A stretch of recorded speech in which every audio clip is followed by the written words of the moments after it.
Let me set the stage.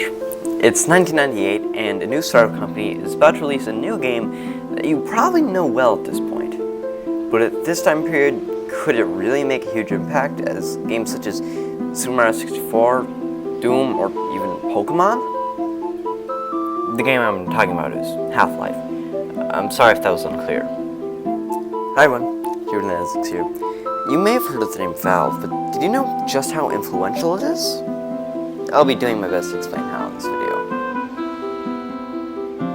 Disclaimer. Some points that I talk about in this video are opinionated. If you do not agree with the things said in this video, feel free to tell me in the comments. There also may be a few spoilers from games like Half-Life, Portal 1 and 2, Team Fortress 2, and even Carlson. But without further ado, let's get into it. Valve has made contributions to gaming as a whole, creating many series known today as legendary. But to start out, let's talk about Portal.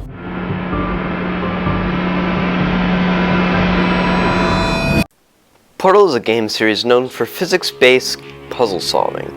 But alone, that's not all that special, so Valve put, as the name suggests, Portal in the games. And specifically the Portal gun, a handheld device to shoot portals directly at any surface that is not applied to the following: not moving, or not specifically made to have portals placed on it. That's it. That may not sound like much, but trust me, it opens up a ton of puzzles to creative solutions that feel like you are the first person to solve them. Okay, well, maybe that only applies to the second game, but it really feels like that. At least to me. But to name the contributions the Portal series has made, we have to be here forever, so I'm only going to name one. Indie games have been shooting up a lot lately in the past few years. I mean, look around. It will not take long for you to find an indie game. Among Us? Check. Five Nights at Freddy's? Check. Cuphead? Check. So many games are indies, and Portal could be the best inspiration for these games. The YouTube channel Danny has been making an indie game known as Carlson, and it is very popular. It is the 12th most wishlisted game on Steam. I'll get to Steam later. If you've never heard of Carlson, well, I'll just let him explain. And oh, you're wondering what Carlson is? Well, I'm glad you asked. Carlson is just a game I'm working on, which is currently the 20th most wishlisted game on Steam. We're trying to get to the #1 spot, so make sure you smash wishlist now, gamers. Link in the description. Yeah, no. Carlson is a game that many people have heard of. And at least once, Danny has mentioned Portal as inspiration. But I think it's more than once. With Carlson including a rogue AI that wants to kill you, a science-y facility type thing that the main character wants to escape from, a seamless transition between levels, and even a map builder, the takeaways from Portal are clear in this game. Other games include the game made to have intentional bugs by Sam Hogan, where he cites the game's general look and feel to Portal. But there are more things that you can attribute to Portal in this game, including blocks that you can put on buttons that open doors, an omnipresent narrator, and, well, you know, you should just go play the game. Link in the description. Okay, one more. You've definitely heard of this one. Minecraft.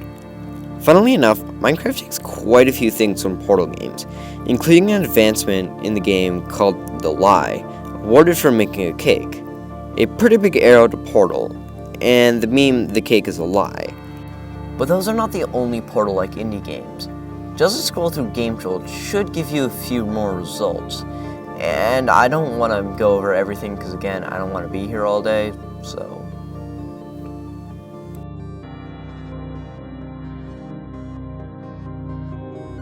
Team Fortress was released in 1999 and was an inspiration in several ways. But what we're actually going to be talking about in this video is the 2007 game Team Fortress 2. Who's not seen a meme from Team Fortress 2? Several viral clips are clips of Team Fortress 2, including... Seduce me. You. Seduce me. What? Spy, I ain't gonna Seduce me! Right. Okay. Okay. Hey there, good looking. I got a bucket of chicken. What the hell is that? Okay, that's the only one I got, but it's golden. But there are several TF2 memes out there. Some are around and some are inside the TF2 universe, but whatever. It will not take you very long to find any. Just hop on the subreddit and look around. I mean, the whole thing's on there. Or don't. You know, it can get a little bit confusing on there. Yeah, probably no. Don't go on there. But anyways, TF2 has a community that encourages memes. And that's all thanks to Valve for creating a community with their weird sense of humor that calls several people over to play.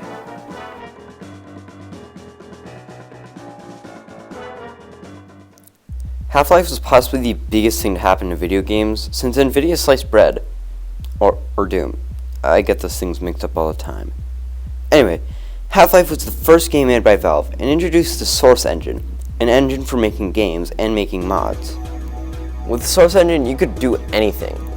Granted, mainly you were supposed to make mods, but many of those mods eventually became games, including the Stanley Parable, a game released on Steam in 2013. Again, Steam will be coming later. Okay, well, technically the game was released in 2011, but no one is really going to need to know the release date of Stanley Parable on their life. But if you've not heard of the Stanley Parable, it is a game that breaks the fourth wall. A lot. Like, the aim of the game is to avoid everything the narrator says. Or the aim of the game could be to follow whatever the narrator says to a T. That's the great thing about the Stanley Parable. You never know what you're going to do. And that does make the game fun. But it's not the only fun game that uses the Source Engine. For instance, another game known as Gary's Mod also uses the Source Engine and is extremely fun. If you've never heard of Gary's Mod, it's a game where you can, well, make other games and play other games, all made by people from the community. And that's pretty cool for a game. There are a few more games made in Source, but the amount of Half-Life mods are pretty much endless. On the topic of Half-Life, they kind of pioneered a ton of tricks that we know today, or at least perfected them, like subtly giving you a push in the right direction by lighting a hallway, or giving a mall map that shows where you are. You know, small stuff like that. Alright, so far the things that I've named have been pretty good, but this last thing, you're going to want to stick around for, because I think it's the best.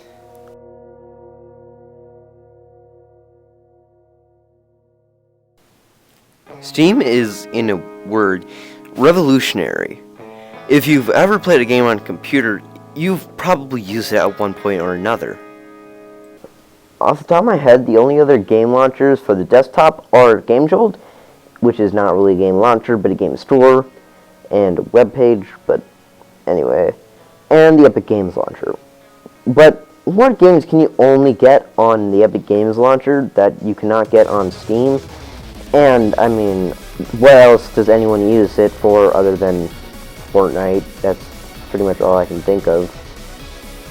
But GameJolt and the Epic Games Launcher were released so far after Steam that they might as well just be irrelevant. I mean, granted, GameJolt was released in 2004, but with the Epic Games Launcher being released in 2018, the difference is quite clear. Steam had about 8,290 games released in 2019 alone, with a staggering 23,000 overall right now. So if the game you want to play is not on Steam, it's probably not on a computer. But that's not the only thing Steam is known for. You see, the most desirable thing on Steam is a Steam sale. A Steam sale is, as it sounds, a sale on Steam. But Steam does so much more than knock off a few dollars every holiday or two, even going as far as having a sale every single day, which is just insane. Heck, in the middle of January, after all the holiday sales should have been blown off, I got Portal 2 for 99 cents, which is a 90% knockdown of the original price. It's insane what Steam does for sales. So if you're planning on buying a game on Steam, just wait a few months and you should get it for a relatively cheap price in a Steam sale. I mean, you should not be waiting for months, but if you have to, just buy it. So in this video we went over several ways that Valve changed the gaming scene for the better, including how Portal and Portal 2 changed the indie scene, how Team Fortress 2 changed the meme scene, how Half-Life and Half-Life 2, to an extent, really changed everything in gaming, and Steam for everything really, but mainly for the Steam sales and for being the very first desktop launcher and game store bundled into one. So I don't think it's a huge stretch to say that Valve could be the biggest thing to happen to gaming in a while at least. Maybe forever. And, well, we'll never know until Valve changes the future inevitably again. Hi everyone, thank you so much for watching. I'm sorry I kind of switched outfits like during the middle of the video. That was because I had a week-long time away. I'm sorry, but this just seemed most normal. I know that's kind of just a generic excuse, and I'm sorry, but I don't know what you can do about it. I lost my shirt at my mom's house and didn't have time to grab it, and I needed to get back to filming, so yeah. But yeah, thank you so much for watching. If you did please like the video. If you didn't, leave a dislike. I don't know. If you liked it so much, you can subscribe. Yeah, like and subscribe. Yeah, that's pretty much all I have to say. Thank you so much for watching. If you want to stick around, probably do a SCP containment breach video, because why not? And yeah, I don't know what else I have to say. Oh, follow me on Twitch. Link in the description. There's a lot of links in the description, and so one of them is going to be me on Twitch. Follow me. Yeah, that's all I can really say. And now I'm seeing that time has kind of slipped past me.